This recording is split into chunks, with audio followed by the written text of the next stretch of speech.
The old photograph trembled in Elara's shaking hands, the sepia tones blurring with unshed tears. It was her grandmother, Serafina, a woman Elara only knew through whispered stories and faded images. Serafina stood proudly in front of a clapboard house, a wisp of a girl holding onto her skirt, her face etched with a determination that defied the harsh Mississippi sun. The girl was Elara's mother, Zola. Elara had inherited Serafina's eyes, deep pools of brown that seemed to hold generations of sorrow and resilience. And now those eyes were fixed on a letter clutched in her other hand, a letter that threatened to shatter the fragile peace she painstakingly built in the quiet New England town of Havenwood. The letter was from a lawyer, a distant cousin she'd never met, informing her that Serafina's house, the very one in the photograph, still stood, and she, Elara, was the sole heir. Mississippi, the name alone sent a shiver down her spine. Her mother had fled Mississippi, escaping the suffocating weight of its history, the ever-present shadow of injustice. Zola had built a new life, fiercely protecting Elara from the ghosts of the past, never speaking of Serafina, never looking back. Now, the past had come knocking, and Elara felt an unwelcome pull, a strange sense of duty. Avonwood was safe, comfortable. Elara had a good job as a librarian, a cozy apartment overlooking the town square, and a circle of friends who accepted her without question. But lately, a restlessness had taken root, a yearning for something more, something she couldn't quite define. She imagined Serafina, a young black woman facing unimaginable hardship, yet holding on to hope, to dreams of a better future. Elara felt a deep shame. She knew so little about her heritage, about the sacrifices made so she could stand where she was. Days turned into weeks, and the letter remained on her bedside table, a constant reminder of the choice before her.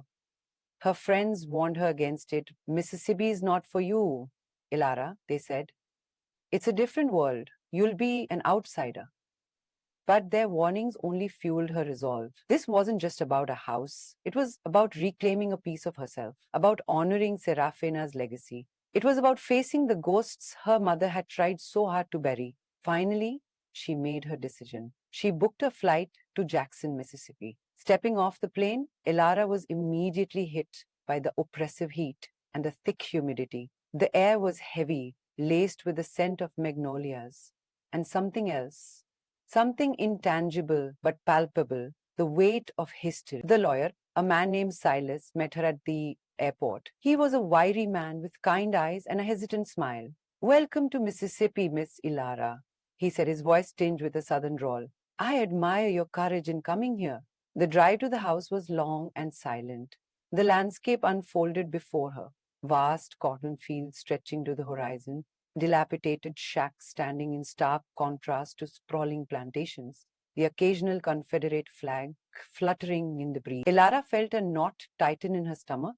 The house was even more dilapidated than she had imagined. The paint was peeling, the porch sagged, and the windows were boarded up.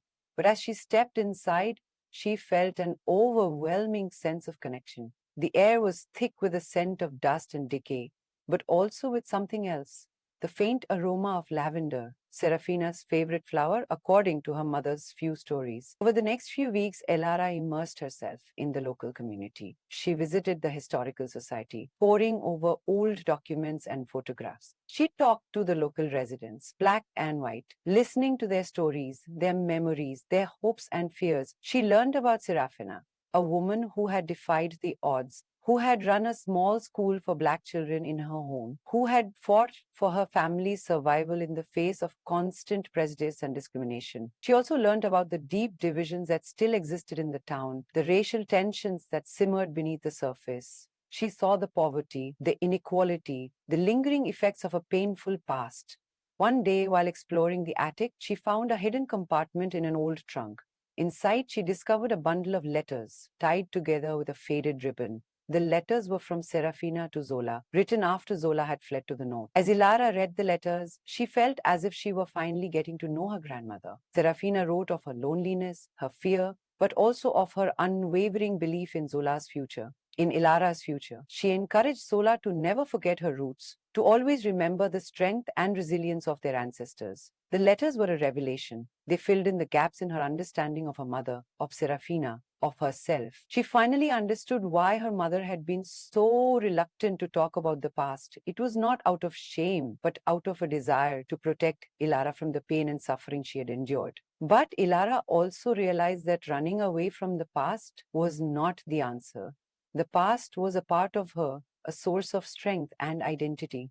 She had to confront it, to learn from it, to use it to build a better future. She decided to stay in Mississippi. She wasn't sure what she would do, but she knew she couldn't abandon Serafina's house, her legacy. She started by cleaning up the house, painstakingly restoring it to its former glory. She spent hours scrubbing, painting, and repairing, her hands raw and blistered. As she worked, she felt a sense of purpose she had never known before. Word spread throughout the community about the Northerner who was restoring the old house. Some were curious, some were skeptical, and some were openly hostile.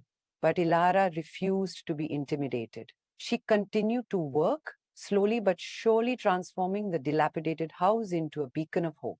One day, a group of teenagers stopped by the house. They were curious about what she was doing. Ilara invited them inside and told them about Serafina, about her school, about her fight for education. The teenagers were fascinated. They had never heard stories like these before. They started volunteering to help Ilara with the renovations. Soon, the house became a gathering place for the community. Ilara started a book club, a community garden, a mentoring program for young people. She used the house to celebrate Black history and culture, to promote dialogue and understanding. She faced opposition, of course.